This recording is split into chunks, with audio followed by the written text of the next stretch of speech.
here at SEC Media Days in Hoover, Alabama. Once again, you can see how short I am compared to athletes. And I don't know what you're talking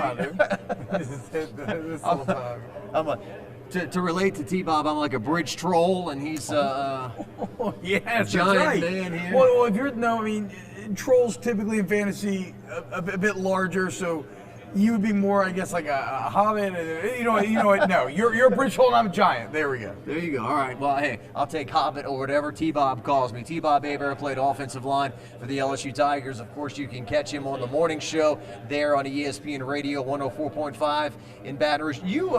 You came to SEC Media Days, didn't you? I've only been once before this. I came 2 years ago, and it was absolutely fantastic. One of the most fun times. But as a player, you didn't come. Oh, as a player, came. Yes, my bad. Yeah. I lied. Yes, I have come. I came when my senior year. It was a weird thing where Russell Shepard couldn't go last minute, and they needed a last minute sub, and they were like, okay, well, he won't say anything stupid, so we'll just put him in there.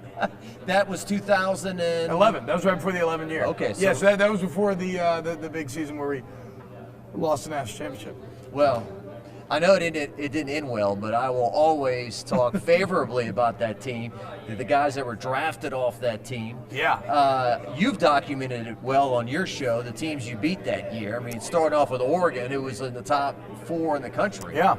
No, I mean, I think there's something like we beat the Orange Bowl champions, Sugar Bowl champions, Rose Bowl champions, and beat the national champions. So it was a hell of a year, 9 rings, all that kind of stuff. All I know is I'm just glad that 2019 did get across the finish line, broke the Superdome curse, and finally our spirits were allowed to ascend to Odin's golden halls. Well, I did see Jarvis Landry on the field after the game. Yeah. He told me tonight healed me, being back in his building kind of healed me from... It sounds crazy, but it's true. I mean, whatever. That's when you lose that game, that's like, to use a metaphor, that's like the equivalent of, you've been climbing this mountain your entire life, and right when you're finally about to summit, someone just kicks you square in the chest and you fall all the way back down. And so, it stuck with a lot of us. And it's funny talking to a lot of the other guys from that team.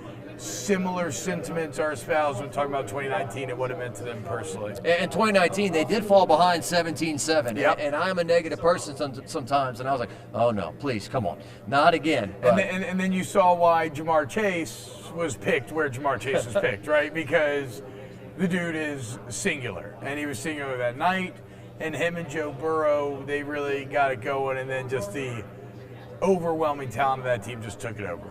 Let's talk about, now moving into 2021. Like last year, T-Bob, I got the feeling if Coach O has a bounce-back year this year, and bounce-back, I mean a 10-2 regular season, something like that, people will say, look, last year, that wasn't really football, that doesn't count, that COVID year, throw that out. Is that kind of how you feel about moving forward? I think so. I think that is the goal of this season, is to prove that last season was the exception rather than the rule, right? And when you look at all the overall body of evidence that we have, I think it's a safe assumption, in my opinion, to think that they will have that bounce back. Now, I could be wrong. I mean, right? I've learned a lot of harsh lessons from last season, talking about how I kind of hand-waved away all the coaching departures, hand-waved away all the players leaving, thinking, they'll for sure win 7 games, all these different things. And I've learned that maybe I always can't trust my optimism. So, I think that is on the table. I also think it's a bit fascinating. I wonder if O's got to be feeling a bit like, it's the True Detecting, like time is a flat circle, because here he is again, right? Being doubted.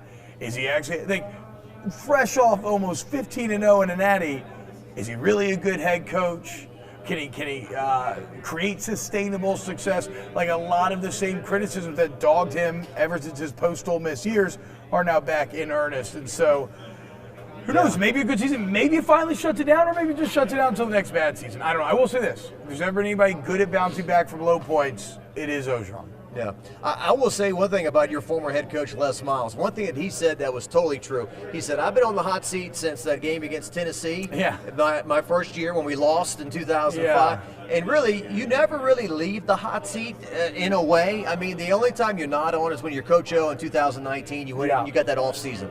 But every game you're playing, you're kind of, a step away from being in the frying pan again. Well, it's like when my old man always used to yell at me, what have you done for me lately? There's elements of that in all facets of life a lot of times, but in sports, college football maybe even more so. I would say that mantra holds a lot of truth when determining a fan base's temperament. Okay, this guy played in the trenches as a lineman. The whole offensive line we thought was going to be back. Of course, Dare Rosenthal has had his issues, and now he's at Kentucky. So the good news is most of the offensive line is back. Some people would say the bad news, most of the offensive line is back because they've struggled at times. Now look, me personally, it's great all these guys came back. You'll definitely take that as opposed to throwing some new guys in who've never played before. Yeah, I mean, look, I get maybe tempering your expectations because returning production is something that it's never bad, but it doesn't always mean you're going to be good, right? It's what is the quality of the returning production. Now, I think that there were elements of last year's team between some stagnation kind of in offensive identity and the fact that you have freshman quarterbacks. Like, I think there were some extenuating circumstances that didn't always put the O-line in the best position to succeed. So I'm with you. I'm very bullish about this group returning. The one thing that I was afraid of, and now I think that situation's been exacerbated, is depth.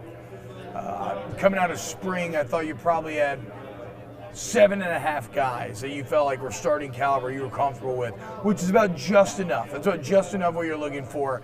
Now all of a sudden they're down to 6.5, and I mean, you hear Coach O talk about it. Somebody has to step up, whether it's Dellinger, Doomerville. There are names there, but somebody has to recognize this opportunity. There is playing time to be had, which used to be the single most important resource you had. Maybe not with NIL anymore, but there's playing time to be had. Who is going to take it? Yeah, and then plus you got to start getting people ready for 2022, right? When all these guys absolutely. are gone. And a year from now, we're standing here saying who's going to be playing on the offensive line. The quarterback situation, Miles Brennan, played the softer part of the schedule, put up big numbers. I guess it wasn't his fault they lost 2 of those first 3 games. He's back. I'm just interested to see, can the guy get hit? I guess he can. I mean, but he hadn't been hit really contact since this strange injury against Missouri. Yeah, I mean, I don't know that we have reasons to believe. It's such a limited sample size, it's tough to draw any sweeping conclusions either way, right? Is he injury prone? Is he not? We can't really know that because we've seen him play a couple games and he got caught on the sideline. I will say this, I am confident enough in both of these quarterbacks that whoever wins the job, it does nothing to my win-loss prediction. Mm-hmm. Right, so if it's Max, I'm still that 9-3 number. If it's Miles, I'm still that 9-3 number because I like both. I mean, Miles averaged 375 yards and 3.5 touchdowns in those 3 games, including playing one where, like you said, he's basically torn in half the whole game. If you extrapolate that for a 10-game season, granted it was a soft schedule, those would have been first in the SEC in terms of per-game marks. And then we all know what Max did, coming in as a true freshman and going 2-0 against Florida and Ole Miss and making all the plays he had to make. And so whoever wins the job for the first time in a long time, I feel that, like, when this is all said and done, O's greatest accomplishment may actually be changing LSU from a place where quarterbacks came to die to where they come to thrive, and that would be pretty spectacular. Yeah, it certainly would be, and the future looks so bright with the Jamie Howard's son on his way. You got Walker Howard coming. You got, you still got Garrett Nussmeier, who they really like him from a potential standpoint. Obviously, Max only a true sophomore. Arch Manning's floating out there in the wind in a few years. So, yeah, there's a ton of quarterback talent. It seems like for a couple cycles here now lined up at LSU. You're from New Orleans. I'm halfway serious, halfway joking. Arch Manning, less than a 1% chance he comes to LSU? I mean, I would say more than 1%, but I mean, you're not putting it. It is more likely than not that he does not come to LSU. Yeah. There's a lot of knots in there. That might be confusing. Some people say the Mannings will never, come to LSU, play at LSU. I mean, you can definitely say that, and I guess you're not wrong, but like at the end of the day, high school recruiting, you are talking about the mind of an 18-year-old, right? Yeah. Like if a cat wants to rebel against his family or he wants to forge his own path, like you can really do anything you want. Now that said, yes, if Arch and Peyton and Eli, these are guys giving me advice and they're kind of pushing me in different directions, I'm probably going to heed their advice. So look, man, it probably makes sense for him to go to like Texas or something, honestly, right?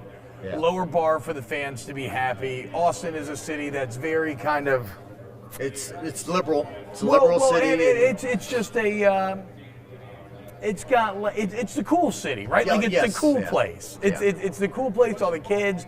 You don't have to be nearly. You don't have to go 15-0 and break Joe Burrow's records and throw 60 touchdowns for people to be happy with you. Like all you got to do is go 9-4 and win a Sugar Bowl, and they'll love you. So something like that would make a lot more sense. Payne can break out some of his old Tennessee stuff that's got orange tea on it. Maybe he can pass. I don't know. Just like ink it up a little bit darker. Yeah, well, that makes sense. A new legacy, right? I mean, Eli went to Ole Miss, and Peyton went to Tennessee. You removed from any but I mean, I don't know. To be clear, I do not know. I don't talk to Mannings. I don't have any information like that. I'm just thinking. Or he just goes to LSU and we're trying to talk to him about this, and he just want to be an LSU Tiger. Oh yeah, that's what I like, dude. I would love it. All right, a few more things before I let you go here. We're at SEC Media Days. There's only 800 of us nerds here this year as opposed to the 1,100. They cut it down 300 because of COVID. No fans in the lobby, too, by the way, which when I mean fans, I basically mean Alabama fans on Wednesday for Nick Saban. And, they swarm in there. I definitely miss a little bit of that because you just see some characters, and it's a lot of fun. But it's just nice to be back here and kind of an industry setting. I know that there is definitely a lot of journalist back patting going on as we congratulate each other on how awesome we all are and how much we love each other's works. But I think that's important for any industry, right? Anybody who's in an industry where you get to go and go to a hotel for a few days with a bunch of people who do the same thing you do. It's a good time a lot of times. You see people you never get to see, you have drinks, you hang out, so yeah, I'm super happy that it's back. Yeah. Well, sometimes you one-man band live shots and do a few other things, but I love it, man. It's great to be back here after it was canceled last year. So, all right, so finishing up here, this name, image, and likeness deal. Yeah. Okay, so I'm trying to think back to when you're playing. You had a good personality, so we interviewed you, and you were well-spoken. And you could tell that although you played an unglamorous position, I think that you might have had the opportunity to do some stuff here and there. Maybe T-Bob comes I maybe could have gotten a couple endorsements. Pluckers. Perhaps. Dude. Someplace where you eat a lot. I wish someplace nerdy would do it. Yeah, give me like Little Wars or something in Baton Rouge. Where? Is Dungeons & Dragons still a thing? Is that still out there these days? Jacques, allow me to promote the release of the second episode of The Night Shift, the Dungeons & Dragons campaign that me, Jay Ducote, fantasy author Lindsay Dugas, and another radio guy, Chuck D, all do together. You know Lindsay? Yeah, she used to work at GatorWorks. Yeah, she works there still. So she writes fantasy novels on the side, and me, her, and Jay and Chuck actually are Jay and Chuck. So we've been filming a Dungeons & Dragons show for 2 years now, and we just finally started releasing that the last couple weeks. More seriously, yes, Dungeons & Dragons is still a thing. It's actually bigger than it has ever been before. And it's super, super fun. It's the best. Okay. All right. Well, there you go. And I know all those people you talked about. Chuck was a drummer. Yeah. Still is a drummer. And of course, Jay Ducote, the master local celebrity man of food there. So, okay. So, I'm just thinking, for example, like a Jacob Hester, for example. When after the Florida game, they lost the next week at Kentucky, right? I remember. So, if Jacob does a bunch of ads that week because he gets all those fourth downs and everything, or he does a bunch of appearances and then they lose the game, is there just all this backlash? Hey, you should have been more focused on the game instead of, making these endorsements and stuff. How do you think this is all going to work? I would say that I never doubt the fact that people are going to find something to be upset about. So if it's not NIL, it's some other reason why Jacob Hester lost that next week, right? So you just substitute one for another. Yeah, we blew up the Death Star and we made this big mess, right? Yeah, so I don't functionally, I don't think that there's going to be a huge difference. Now, the larger part of that though is there is going to be. It's just going to be I guess being a young professional playing basketball in Europe, or in some semi-professional league here, or maybe you're 18 or 19, but you're getting paid. You got to manage your duties. There's definitely going to be an element of maturity that has to take place. When I think back to my college, I don't know if I would have been ready to handle it at all. But you're never ready to handle something until you just have to do it, right? Yeah. And so maybe initially there's some stuff. I think these guys, like anybody else in life, I think they're just going to adapt, learn what's required of them, and some will do it well, and some Well, not. But yeah, it is hard to think like about just time-wise when you would fit like photo shoots or these other things kind of into your schedule all the time. Yeah. I think that there are a lot of coaches who need to have some very honest conversations with themselves about why they're maybe having a little, they're kind of got a natural resentment towards their players doing commercials, but they have plenty of commercials littered throughout their hometowns, right? I mean, like. Let me play devil's advocate on that, though, real quick. Isn't there a point in your life where you said, Dad, why don't you get to do such and such? And he's like, because I'm the adult, that's why. And you're a kid, you don't get to do things yet. Is there? Where do we draw the line at that? If you're 18 years old and you can go fight in a war and you can vote, you ain't a kid anymore. You can be a professional in any other setting, you ain't a kid anymore. Yeah. If you're 18, you can move out of your house, that's what I would say. All right. Well, we got to get back to some interviews. Thanks for doing this. Jock, absolutely, man. T-Bob Hebert right here.